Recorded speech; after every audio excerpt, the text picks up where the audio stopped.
Let's meet our next guest, shall we? He has a career that has spanned 4 decades and he has sold over 60 million albums. His latest is this one. It is Songs from the West Coast. He joins us now on the satellite. Please welcome the legend that is Elton John. Good evening. Good evening. Now, you are actually the... How you doing, Rove? I'm doing very, very well. Thank you very much for asking. Good. Now, you're actually the second Sir we have had on this show. We've had Sir Richard Branson in a couple of times. Do you like being referred to as Sir Elton? Should I call you Sir Elton?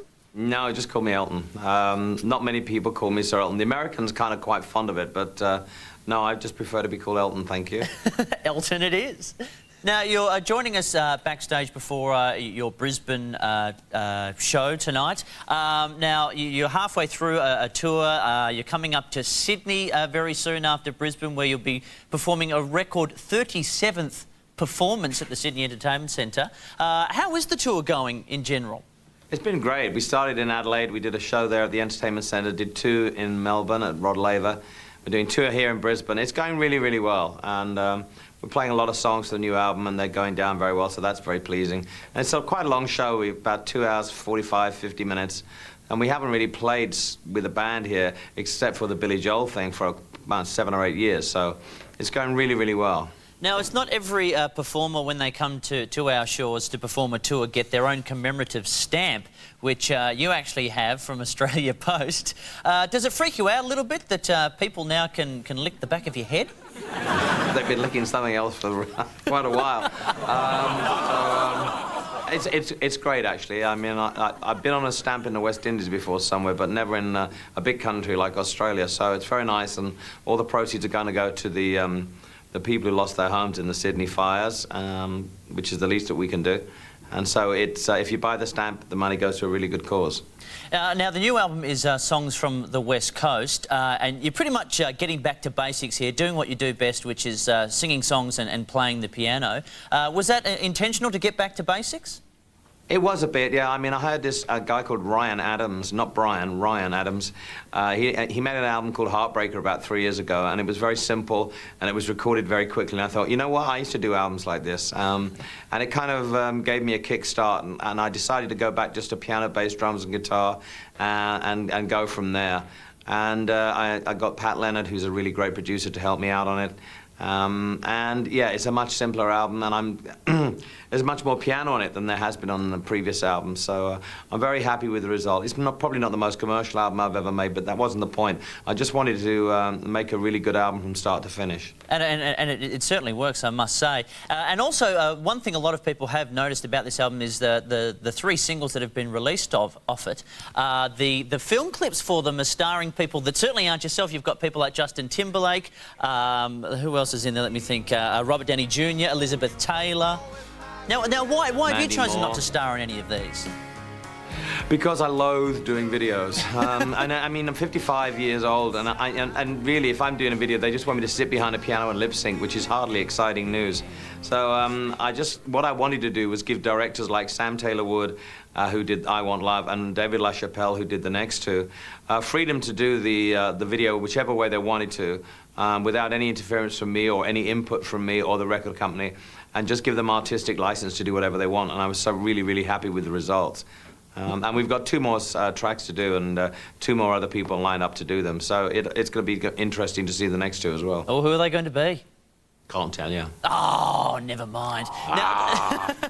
Now, you and I have a lot in common. I'm sure it's quite evident to anyone who's to look at the 2 of us. But you are a mad collector of things.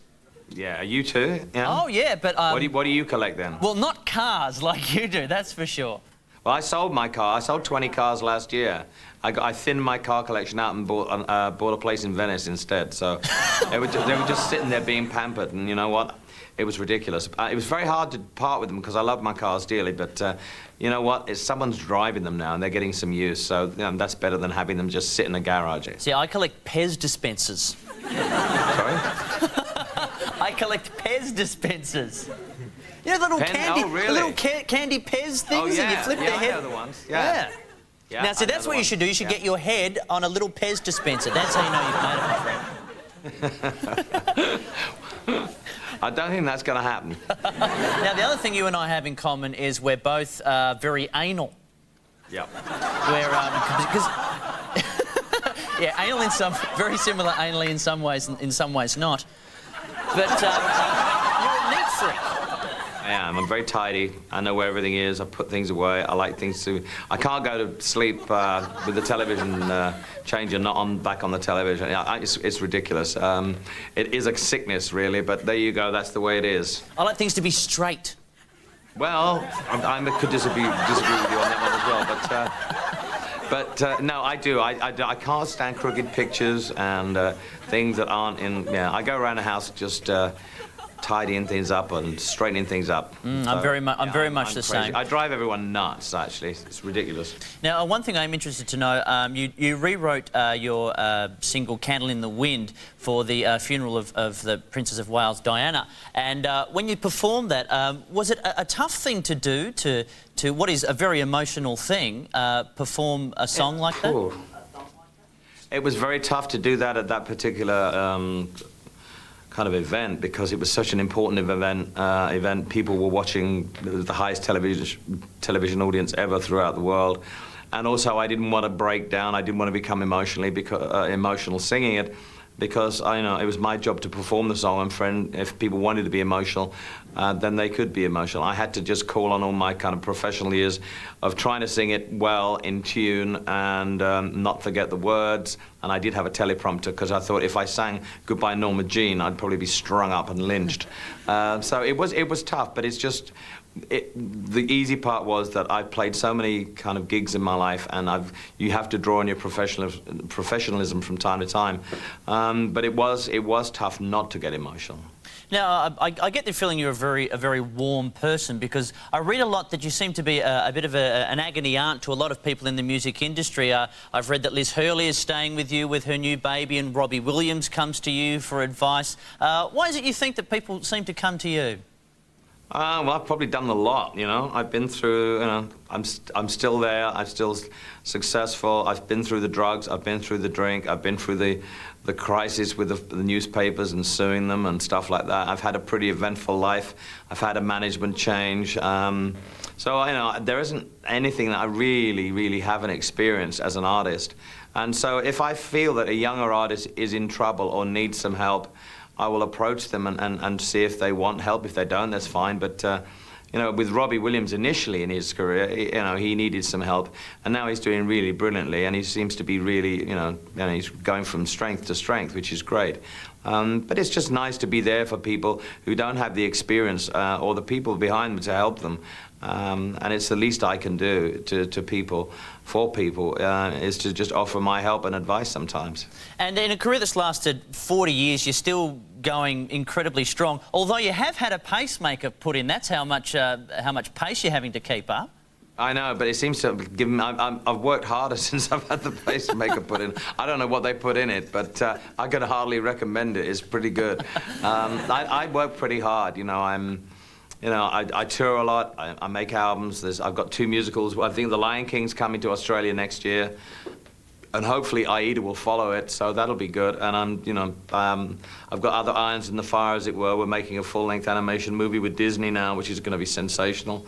So I don't really stop. I've got my soccer team. I'm now the chairman of the Old Vic Theatre in London. I've got my life is quite busy, and I'm very passionate about my art and my photography collection, so it's never a dull moment, really.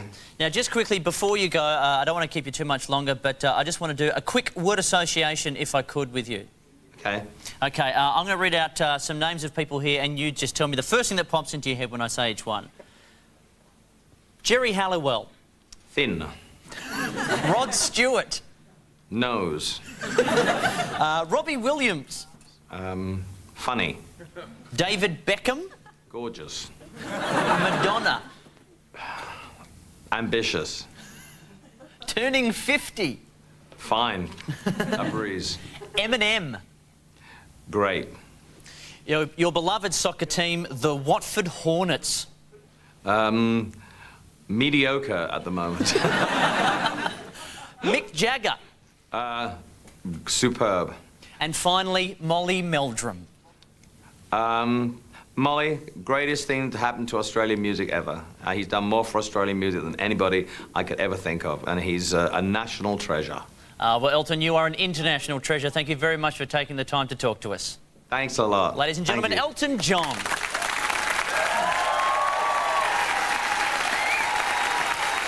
to come on Rove Live, we've got George, but next, Damien from Big Brother.